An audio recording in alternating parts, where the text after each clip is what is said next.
부정선거 얘기를 처음 한 게 김어준이잖아요. 좀 찜찜하게 끝난 거잖아요. 그쵸. 누가 이겼다고 보십니까? 누가 이겼냐? 저는 알고 있어요.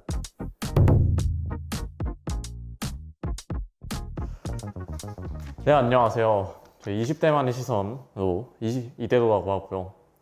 저희 오늘 이렇게 또 처음으로 이렇게 저희가 출연하는 영상 콘텐츠로 만나게 됐는데, 또 저희가 무슨 콘텐츠죠, 이게? 한번 얘기해 주실 수 있나요? 무슨 콘텐츠죠?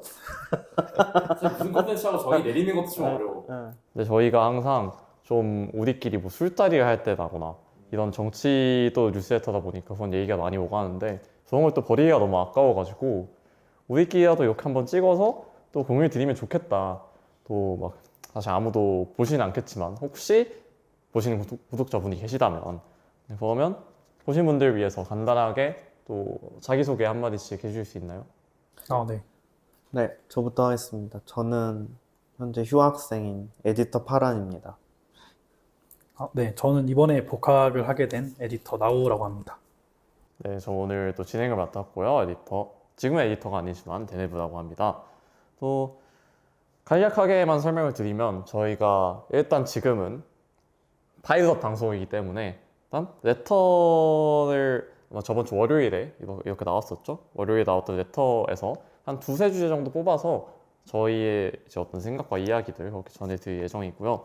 첫 번째 주제는 벌써 되게 처음부터 자극적인 게 나오죠. 부정선거 이준석 씨랑 전한길 씨가 토론한 거 보셨습니까? 전 좀 봤어요. 저는 하이라이트 클립만 봤습니다. 또 이번에 레터에서 그 내용을 좀 요약해가지고 다뤘잖아요. 또 담당은 아니셨나 보네요, 두 분 다. 네, 저는 저희 담당은 아니고. 담당이 아니었어요. 또 간단하게 후기라도 한번 얘기해 주실 수 있나요? 이 예상대로다.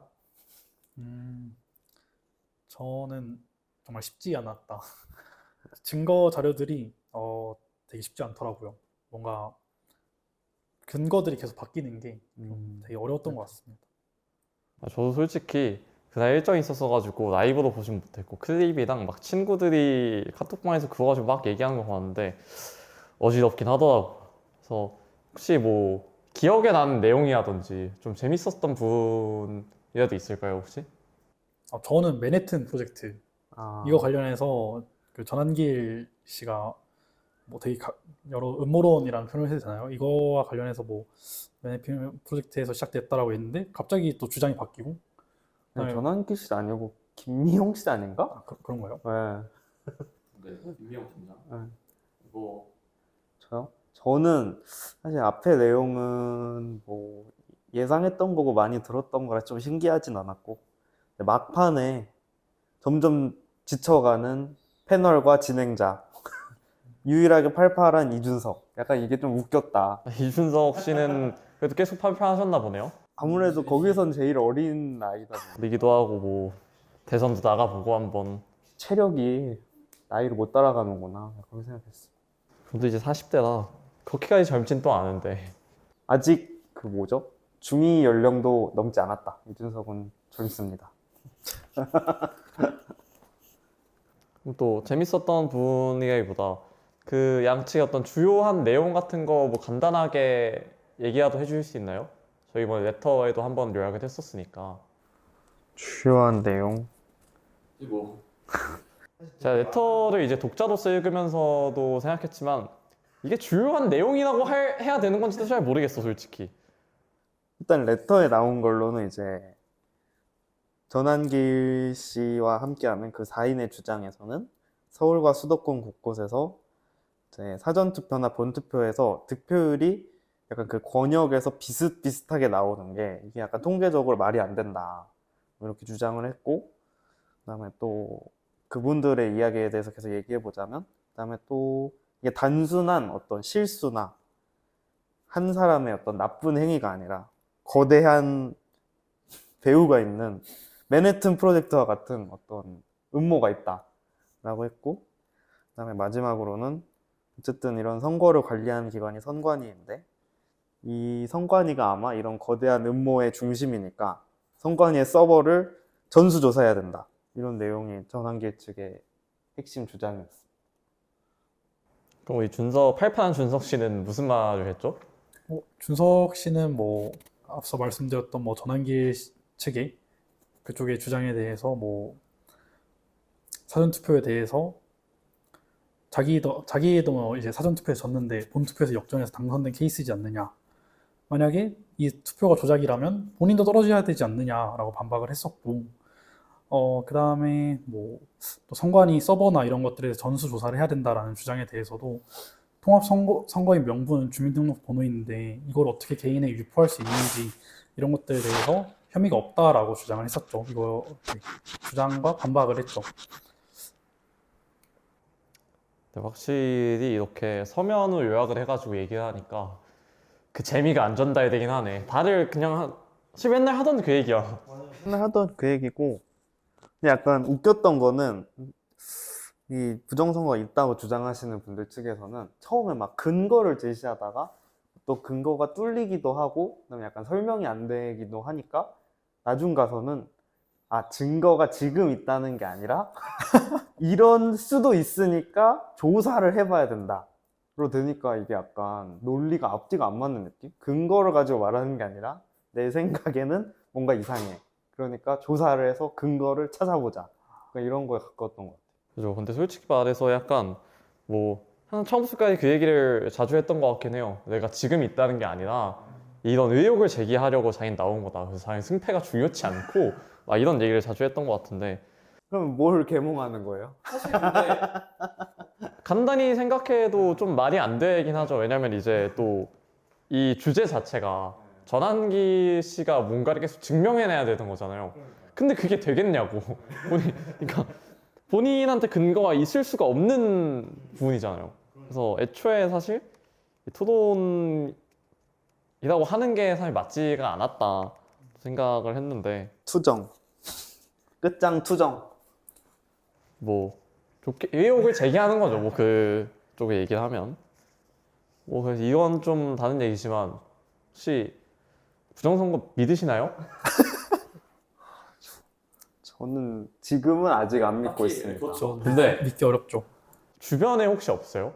그러면 이런 걸 근데 저는 믿는다거나 집회 친구한테 나간다거나 들었어요. 친구한테 그럴 수도 있지 않냐, 막 이런 식으로 얘기하는데 솔직히 저는 좀 관심이 있어서 많이 들여다보고 했던 사람으로서는 좀 우습다, 귀엽다 이렇게 생각했는데 생각보다 꽤 있긴 한 것 같아요. 그래서 저도 주변 되게 가까운 사람이 어떻게 그러니까 막 집회에 나간다 이 정도는 아닌데 근데 이것도 좀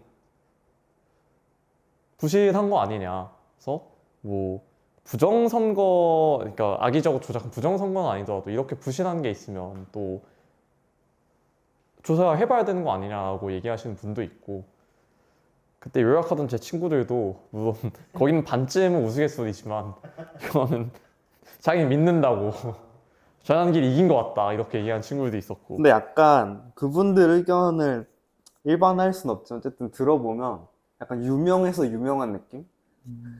뭔가 이렇게 이유가 있진 않은데 왠지 진짜 있는 게 아니라면 이렇게 많은 사람이 그런 얘기를 할 리가 없지 않냐 약간 이런 식으로 가고 그다음에 약간 어쨌든 학문적 권위가 있는지 모르겠지만 어쨌든 스펙이 좋으신 분들이 많이 이런 주장을 하고 있으니까 이유가 있지 않겠냐 이런 식으로 하는 것 같은데 좀 웃긴 것 같아요. 이분들의 주장과는 별개로 선거나 이런 것들에 대해서 좀 제도적인 보완이 좀 필요하지 않나라는 생각이 들었습니다.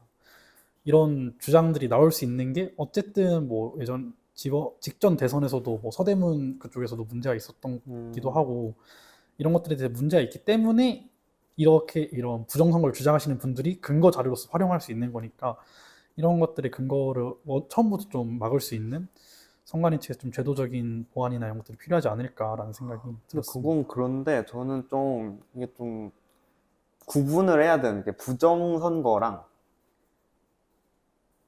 선거 과정에서의 부실 운영을 좀 구분을 해야 되지 않을까 그렇게 생각은 해요. 좀 뭐랄까 작은 걸 가지고 모든 걸 이렇게 좀 확장해서 해석하는 느낌? 또 선거라는 일 자체가 어떻게 보면 이 정치에서 제일 중요한 거다 보니까 부실한 것조차 이제 없는 게 제일 깔끔한 거긴 하죠. 무슨 사람이 관리하고 사람이 그렇게 하는 시스템이라서. 너무 많은 사람이 참여하고 너무 넓은 지역에서 일어나는 일이다 보니까. 뭐 아마 그분들이 얘기할 만한 게 그런 작은 거에서 시작돼서 사실 그런 작은 부분들이 있으니까 맘먹고 조작하려고 하면 조작할 수 있는 거 아니냐. 제일 가까운 분도 그런 얘기를 하신 거였거든요. 그러니까 이번 선거가 부정이라고 생각하는 건 아닌데 그렇게 나오는 걸 보니까 아니 이거 누가 진짜 이 거기 안에 있는 사람 한 명이 아니면 되게 좀 그런 고위에 있는 사람이 그냥 각 잡고 이 조작하려고 하면 조작할 수 있는 거 아니냐 정도 얘기를 하신 거였거든요. 근데 물론 그렇지 않다고 생각하지만 저는 그런 얘기가 나오지도 않을 수 있도록 하는 게 제일 깔끔하다 하겠다. 아, 또 웃긴 부분 생각났던 게 사실 이 부정선거 얘기를 처음 한 게 김어준이잖아요. 그래서 사실 민주당에서도 맨날 그 선거 질 때마다 나온 거였죠. 2012년에 그 문재인 박근혜 대선에서 문재인이 진 다음에 김어준 씨가 이렇게 K값 이러면서 들고 나오기 시작한 건데 그게 어느 순간에 이제 갑자기 보수 정당으로 흘러가더니 사실 거의 적수라고 할 수 있는 김어준 주장을 이제 승계를 해서 주장하고 있는 게 약간 좀 웃기다고나 할까? 그래서 약간 기사 중에 그런 거 있었어요. 전환길 씨가 김어준도 불러야 된다. 그래서 우리 쪽에 앉아야 된다. 막 이런 얘기를 했다는 기사도 본 적 있어서 좀 웃겼던 것 같아요. 부정선거 주장은 그거네요. 본인들이 지면은 이제 이 선거 잘못됐다 이렇게 하는 수단인 것 같네요. 근데 사실 후보는 약간 이해는 되거든요. 어쨌든 본인은 직업적으로 이게 달려 있는 거고 그렇죠. 중요한 일인데 졌다는 걸 약간 쉽게 받아들이기 어려워서 이렇게 주장은 할 수 있다고 보지만 그 뭐 선거 개표나 어쨌든 선거에 참여해 본 적도 없는 뭐 전환길 씨나 이런 사람들 보면은 무슨 근거로 자꾸 주장을 하시는지 약간 의문이 있다. 근데 저도 그렇게 하진 않은 편이지만 이 정치인을 지지한다는 게 또 이 이성의 영역이 아닌 경우가 되게 많아요. 근데 이제 이성의 영역이 아닌 거를 이성으로 포장해서 막 이제 근거도 제시하고 토론을 하려고 하고 하니까 좀 웃겨지는 부분이 없지 않은 거지. 또 이 심정적으로는 좀 뭐 받아들일 수는 없겠지만 이해는 갑니다. 그런 거에 계속 지푸라기를 잡고 있는 게.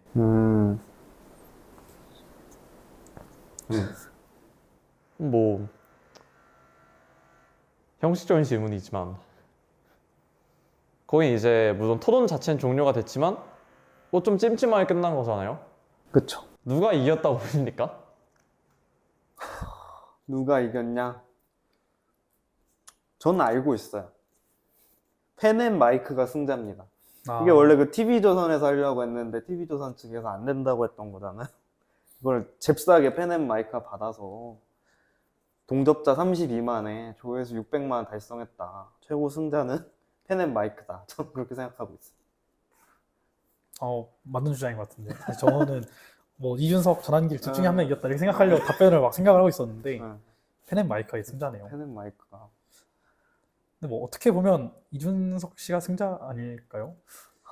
어찌 됐든 토론의 내용만 딱 놓고 봤을 때는 전환길 측이 주장했던 모든 주장들에 대해서 거의 대부분의 반박을 하였고 이거에 대해서 전환길 씨가 또 재반박하는 과정에서 사실 이성적으로 내용을 봤을 때 이게 완벽한 논리적 근거에 의한 반박이었나? 라고 생각하면 저는 그거는 퀘션 마크가 붙는다고 생각을 하거든요. 그래서 이 토론의 내용만 놓고 딱 봤을 때는 이준석이 좀 승자 아닌가 라는 생각이 드는데 이 방송으로 인해서 얻는 뭐라 해야죠? 부가적인 그런 이득에 대해서는 전환길 측이 승자 아닌가라는 생각이 근데 드는 것 약간 같습니다. 웃겼던 게 이준석을 처음엔 설득하는 것 같은 태도를 보이다가 나중 가서는 너가 이해하지 못해도 괜찮다. 국민들이 판단할 것이다. 약간 이런 식으로 가는 게. 그러면 이 토론의 약간 의미는 무엇인가? 약간 계속 그렇게 궁금하고. 사실 저도 그래서 이거를 토론이라고 하고 아까 처음에도 얘기했지만 토론의 승패를 막 정한다고 하는 게 의미가 있는지도 모르겠어요. 그러면 그냥 무한의 그 구대에 빠지는 게 가능해. 그래서 이거 하나 제시하고 이거 아니다라고 논판을 하면 아니 근데 이런 부분이 있으니까 우리가 여기서 제시를 하는 거지 조사해 달라고 우리가 이거를 알 수 있는 건 아니고 이런 식으로 가는 거니까 뭐 헤넨 마이크 테넷 마이크. 또 혹시나 다음 토론이 있다면 여기 이대로 유튜브 공식 유튜브 채널에서도 진행한 제반 만들어드릴 수 있으니까 한번 고려해 주시길 바라고.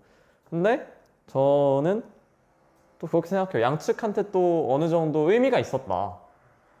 이 전환길 씨 같은 경우는 아까도 말했듯이 본인도 나는 이 토론에서 이기기 위해서 나온 게 아니라 이런 의혹이 있으니까 이거를 좀 소명해 달라, 조사해 달라라고 나온 거지.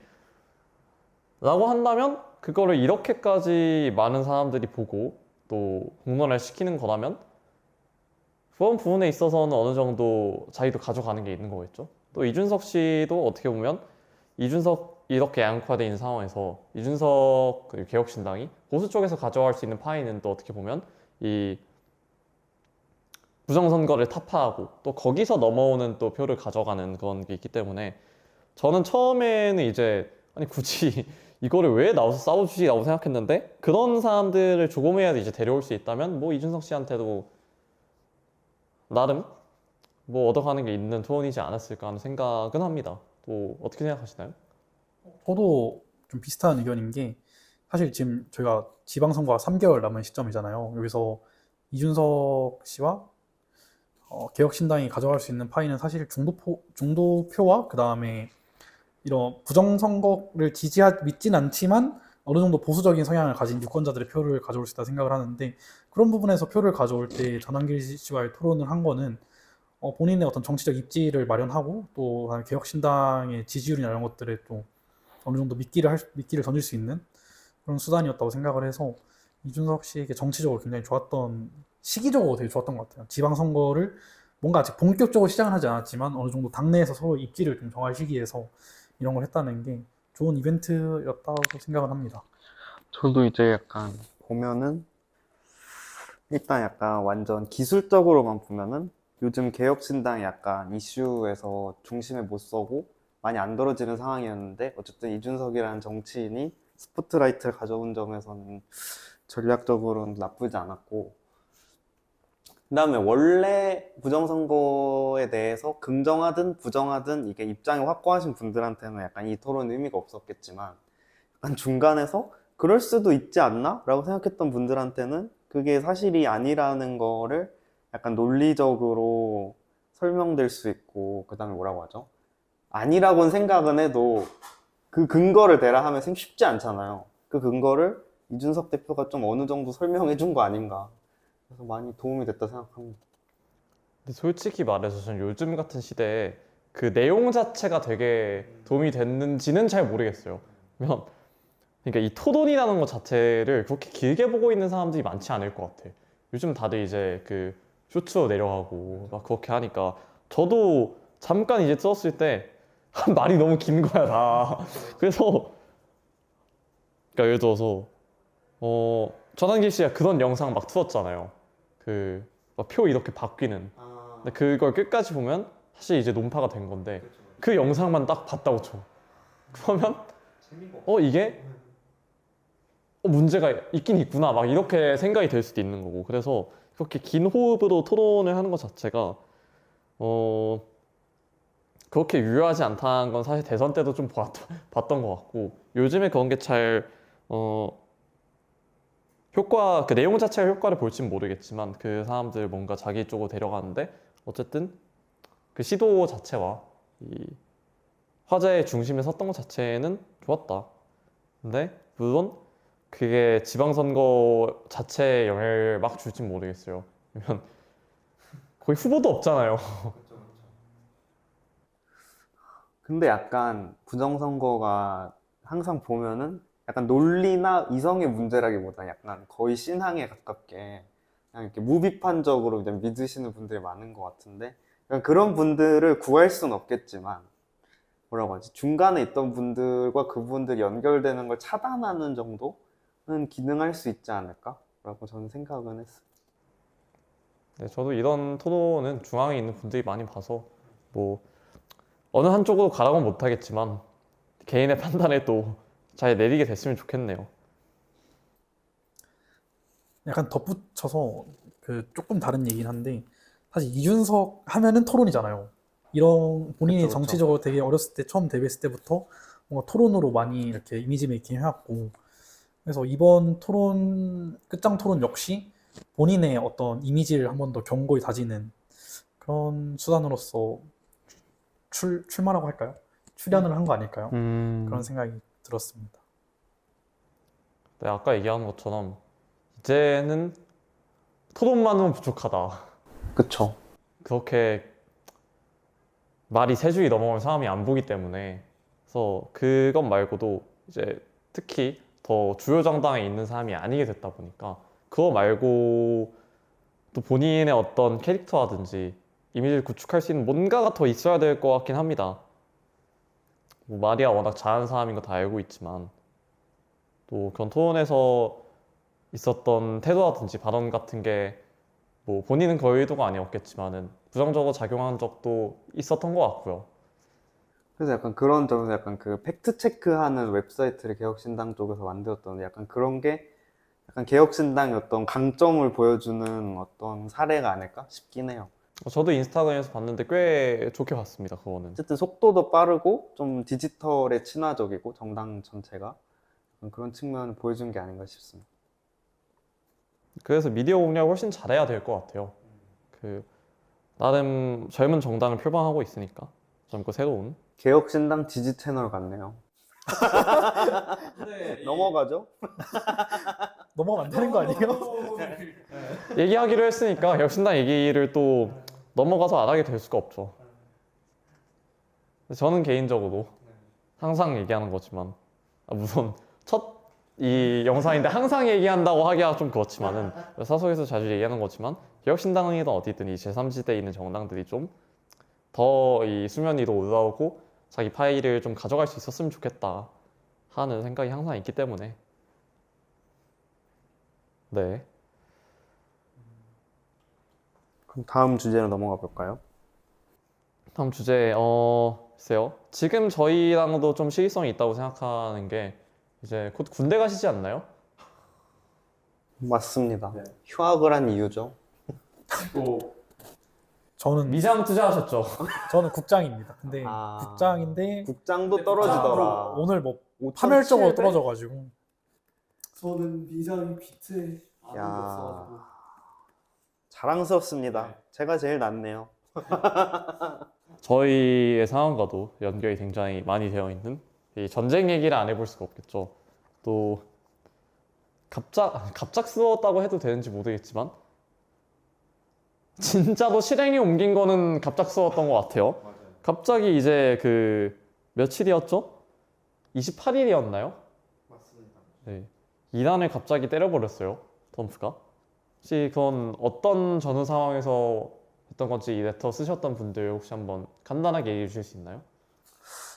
저희가 쓴 사람은 아무도 없지만 얘기를 해보자면 어쨌든 지금 미국 측하고 이란 측이 핵 관련해서 협상을 진행 중이었는데 와중에 이제 미국에서는 계속 그 군사적인 어떤 자원들을 계속 중동에 배치를 하면서 이게 트럼프니까 협상을 하려고 지금 압박용으로 가져온 건지 진짜 때리려고 가져온 건지 뭐지 하고 있다가 심지어 나중에 알려진 거지만 듣기로는 협상이 거의 잘 진전되는 중이었는데 갑자기 이제 타격을 시작한 건데요.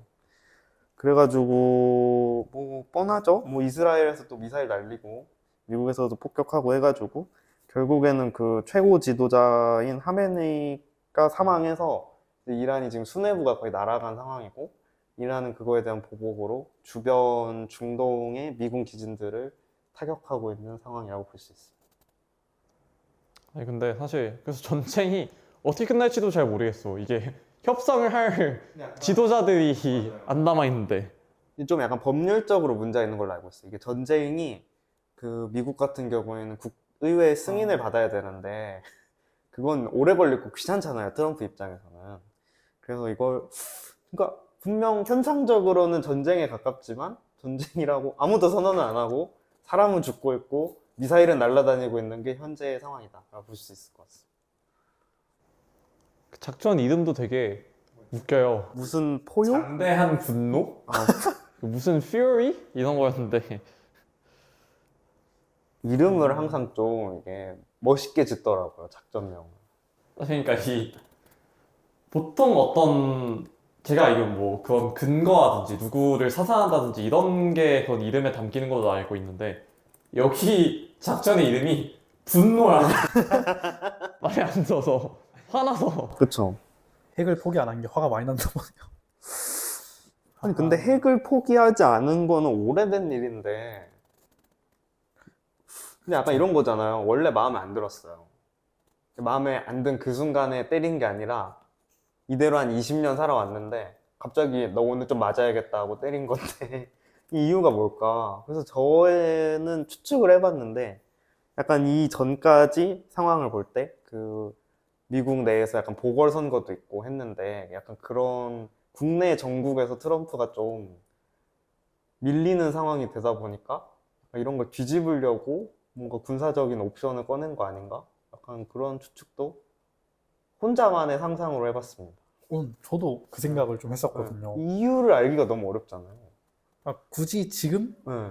심지어 협상도 잘 좀 그러니까. 논의가 되고 있던 상황에서 갑자기 미사일을 쏜다는 게 사실 그 상황만 놓고 봤을 때는 합리적이지가 않죠. 합당하지도 않고. 왜냐면 많은 시민들이 이렇게 무고한 희생을 일으키는 상황이니까.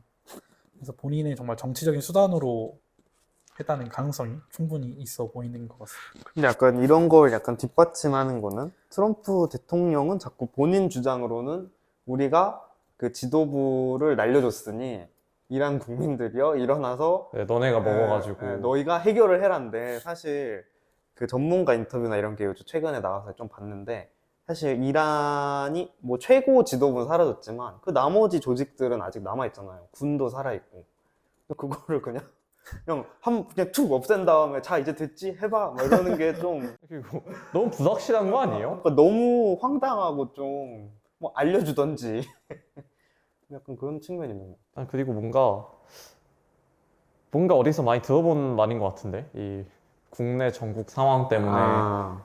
군사를 동원해서 뭘 선포하고 아, 나중에 어디 뭐 TV 그런 데 나와서 연설하는 거 아닌가요? 트럼프 씨도? 그런 너무 위험한 주장인 것 같지만 발언을 삼가겠습니다. 빨간 넥타이가 떠오르네요. 근데 오늘 또 트럼프가 오바마를 비판했잖아요. 뭐 자기가 오래된 얘기죠 뭐. 근데 그분은 눈 뜨면 오바마 비판하는 분 아닌가요?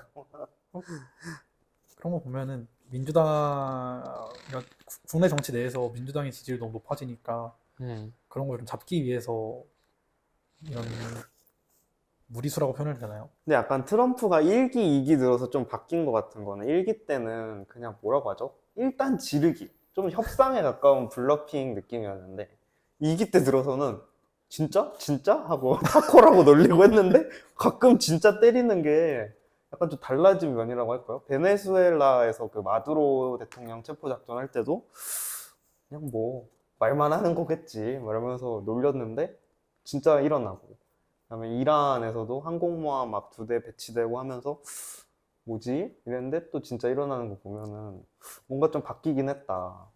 훨씬 더 도전적이네요. 그쵸? 진짜 실제로 왜냐하면 재선을 이미 했으니까 뒤가 없다 약간 이런 건가 싶기도 하고. 그런 건가? 사실 일단 이제 좀 있으면 끝나니까 재선도 안 될 거고 물론 이제 삼선 썰이 있긴 하죠. 하고 싶은 거 다 해보는? 아, 그쵸. 이것도 눌러보고. 버튼 딸깍 하면 뭐 이런 얘기도 있긴 하지. 뭐 어디서 보니까 뭐였지? 뭐 세계 개주?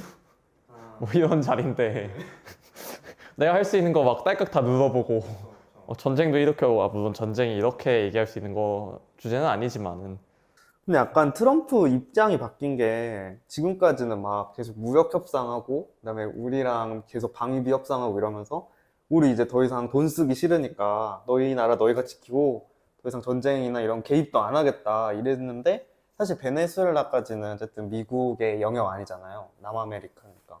거기까지는 뭔가 이해가 되는 영역이었는데 갑자기 이란에 대해서 되게 전격적으로 엄청 많은 자원을 투입해서 공격을 하고 이런 게 좀 말이 앞뒤가 안 맞는 느낌? 그래서 이유를 정말 알 수가 없다, 이번 공격은. 근데 진짜 이제 시작한 거고 트럼프 본인이 말하기를 뭐 한 4, 5주면은 4, 5주면 끝날 게 아니에요. 더 갈 수도 있다라고 본인이 말한 걸 봐서 계속 지켜봐야 될 것 같긴 해요. 그래서 국장 하시는 분, 네, 장어 우리나라에는 어떤 또 영향이 오게 될까요? 일단 지금 국제 유가가 철렁한 걸로 알고 근데 있는데, 거기가 뭐 막힐 수도 있다면서요? 네, 이란 선언은 했죠. 네, 그죠? 이미 막았나? 통제된 걸로 알고 있어요. 확실한가요? 저는 잘. 아니, 그러니까 그게 약간 항상 어떤 식이냐면 이란이 질러요. 통제하겠다. 그럼 이제 서로 치킨 게임인 거예요. 나 지나갈 건데? 쏴봐. 해서 얻어맞는 경우도 있고, 지나갔는데 괜찮은 경우도 있고. 하여튼 근데 선언이 되면 기업들 입장에서는 어쨌든 위험해지니까 안 보내긴 하죠. 근데 오늘 뉴스 보니까 네. 한국 그 유조선 하나만 맞아요. 한 척만 딱 초고속으로 달려서 빠져나갔다. 미사일 쏘자마자 그냥 엑셀 풀로 밟아가지고 통과해서. 그런 댓글이 있었는데, 유퀴즈에서 그 선장을 인터뷰해야 된다. 그 괜히 뭐 국제 전화번호 파리의 민족이 아니다 이러면서. 그러니까. 근데 약간 한국 입장에서는 좀 문제가 심각한 게, 어쨌든 한국이랑 일본이 주로 그 뭐죠? 호르무즈 해협 통해서 원유를 공급받고 했던 나라들인데, 거기가 끊기면 사실 한국, 일본은 직격타라서 코스피 6천도 무너지고 그쵸. 좋진 않긴 하죠. 오늘 제가 산 주식에 모든 종목이 10%씩 빠졌더라고요. 그리고 오늘 사이드카도 걸렸더라고요. 5,800선을 내줬다고 하네요. 저도 물론 제가 가지고 있는 비트는 이 일이 있기 전부터 오히려 안정적으로 바닥을 지켰다. 하방을 경고히 하였다. 하방을 경고해야겠다. 네. 제 수익률은 마이너스 30이 됐고요.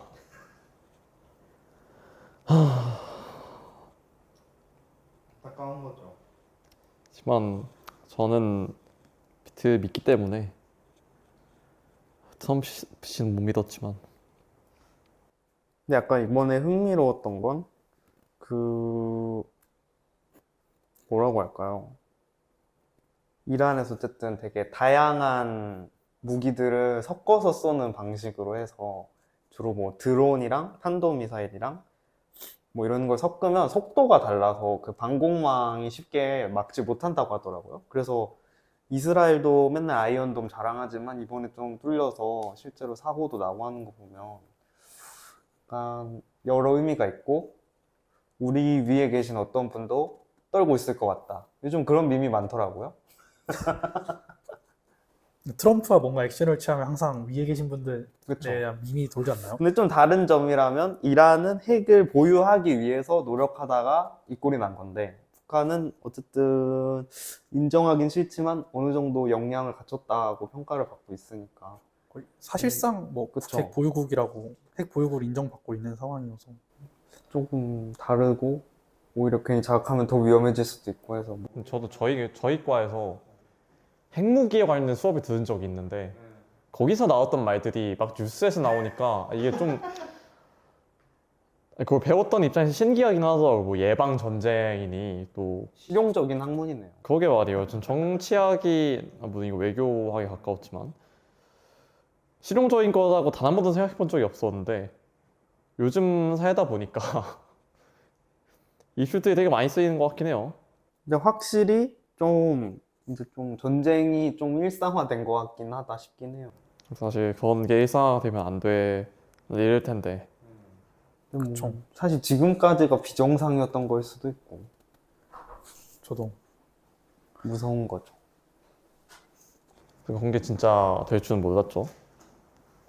사실 로우 전쟁이 발발했을 때 와, 정말 큰일 났구나. 국제 정세가 정말 위태롭구나 생각을 했는데, 사실 지금 이 로우 전쟁이 그냥 저희같이 아무런 큰 유관이 없는 국가 사람들은 되게 별 생각 없이 지내고 있는 거 보면은 이 전쟁이라는 게 일상화가 되면 안 좋은데, 이렇게 각국이 정말 위태로운 정세가 이루어지고 있는 게 마음이 편치만 않은 것 같습니다.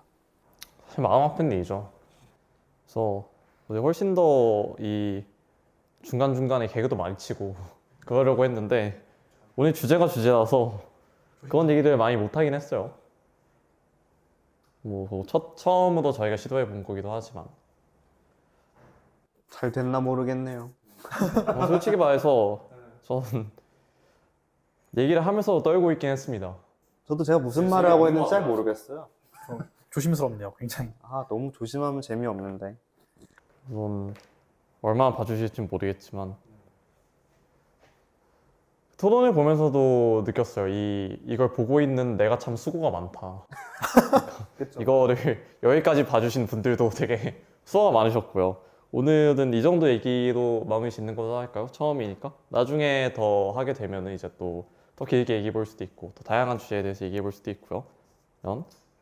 그리고 처음 촬영했는데 소감 한 마디씩. 소감 먼저 해주세요. 아, 네. 처음 촬영이고 사실 이대로의 활동한 지도 얼마 되지 않았는데 되게 재밌는 컨텐츠인 것 같습니다. 다음에는 조금 더 준비를 많이 해서 더 좋은 얘기 나눠볼 수 있으면 좋을 것 같습니다. 네, 저는 이제 제가 하자고 해서 시작된 프로젝트인데 그래도 시작한 거에 의의가 있고 계속해서 개선해서 나가다 보면은 괜찮아지지 않을까 하는 기대감도 있습니다. 저 약간 어떻게 보면 진행로를 맡게 됐는데 그거는 약속할 수 있을 것 같아요. 이건 다음 주가 더 재밌다고. 그러니까 지금 이거 보고 이제 막 구독 취소 그러지 말고 다음 주엔 더 재밌을 테니까 그렇게 재미없었나? 이제 봐주시면 고마울 것 같고요. 그러면 이쯤에서 마무리 짓고요. 저희는 제발 다음 주에 만나는 걸로 이렇게 하겠습니다. 네, 지금까지 20대만의 시선으로 이대로였고요. 저희는 다음 주에 만나요.